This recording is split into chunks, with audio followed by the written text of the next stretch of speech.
खबर शामिल करते हैं कराची से, जहां अमीर जमात इस्लामी कराची हाफिज नईम उर रहमान कराची में प्रेस कॉन्फ्रेंस कर रहे हैं। मजीद तफसीलात देखते हैं हमारे कराची सिटी रिपोर्टर जावेद महमूद रानी की इस रिपोर्ट में। मैंडेट को नहीं मानेंगे।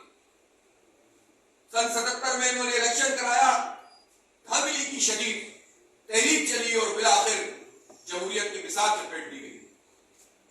सेनेट के इंतखाब होते तो इनकी बोरियां खुल जाती हैं। हमसे लूटा हुआ पैसा,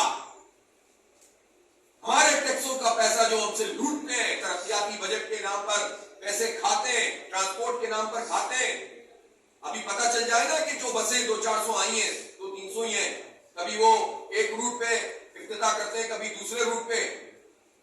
एक रूट के इफ्तिताह पे 50 करोड़ रुपए के इश्तिहार, उन्हीं बसों के दूसरे रूट पे इफ्तिताह करते हैं, मजीद 50 करोड़ के इश्तिहार, अरबों रुपए के इश्तिहार देते हो। इससे तो पता नहीं कितनी बसें आ जाती।